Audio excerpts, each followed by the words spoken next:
Princess Valera of the Zephian Empire had known fear only once before in her 300 years of existence. That was the day the human armada appeared at the edge of their system, bristling with weapons that made their own fleet look like children's toys. Now, standing in the observation deck of the diplomatic vessel, she felt that same cold dread as she watched her husband, Captain Marcus Hayes of the Terran Defense Force, prepare for what should have been a peaceful negotiation. The marriage had been her idea. A political solution to end the border skirmishes that threatened to escalate into full-scale war between the Zephian Empire and the Terran Alliance. Marcus had accepted without hesitation, his calm brown eyes revealing nothing of what he thought about being traded like a bargaining chip. He was tall even for a human, with the kind of quiet intensity that made other species nervous. "They're beautiful, aren't they?" Marcus had said on their wedding night, looking up at the twin moons of her homeworld. "Worth protecting." She hadn't understood then. She thought he meant the moons. 6 months of marriage had taught her much about humans. They laughed easily, loved fiercely, and possessed an unsettling ability to remain cheerful in the face of certain doom. Marcus would hum ancient Terran songs while reviewing casualty reports. He'd joke with her guards while maintaining weapons that could level cities. And every night, he'd kiss her forehead and tell her he was glad the war was over. But the war wasn't over. The Krell Dominion, a predatory species that had been circling both empires for decades, chose that moment to strike. They saw the peace treaty as weakness, the marriage as a sign that both civilizations had grown soft. Their dreadnoughts tore through the neutral zone, targeting diplomatic stations and trade convoys. They were coming for the embassy ship where Valera and Marcus were stationed, likely intending to kill them both and reignite the conflict between Zephian and Terra. "You should go to the escape pods," Marcus said, his voice unchanged from when he'd asked her about dinner preferences an hour ago. He was strapping on armor now, each plate clicking into place with mechanical precision. "I won't leave you," Valera replied, her throat tight. The Krell fleet was minutes away. Their ship had a minimal defense force. They were going to die here. Marcus looked at her then, and for the first time, she saw something ancient and terrible in those calm eyes. "Valera, I need you to understand something about humans. We're very good at making peace. We're excellent diplomats. We value life above almost everything." He picked up his rifle, checking the charge with practiced ease. "But we're better at war. Much, much better." The first Krell boarding pods hit the hull like meteor strikes. What happened next would become legend across a dozen star systems. Marcus moved through the corridors like death incarnate.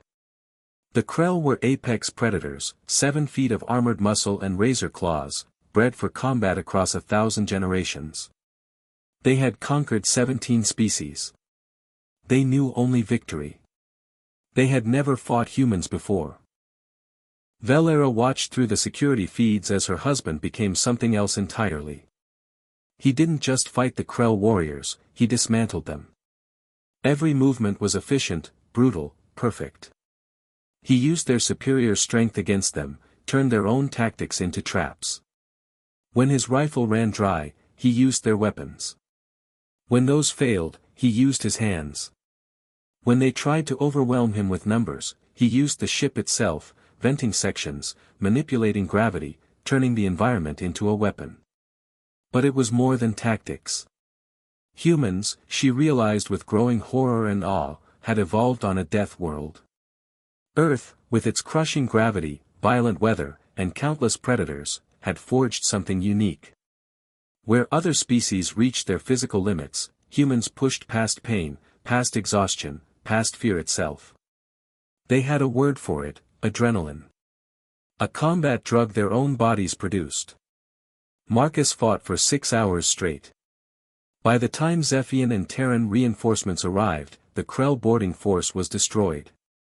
50 elite warriors.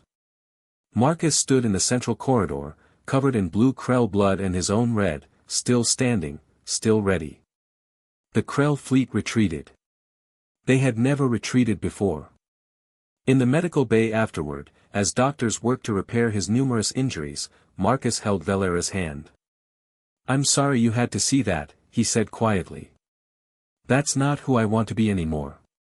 That's why I agreed to the marriage. I thought maybe I could just be Marcus. Just be someone's husband. Tend a garden. Watch the moons." Valera touched his face, careful of the bandages. She finally understood what he'd meant that first night. You wanted to protect the peace itself. Not just the moons. Not just me. The idea that war could end. Yeah, he smiled, tired and sad. Humans are really good at war, Valera. Terrifyingly good. We've had to be, to survive. But we're so tired of it. We want something better.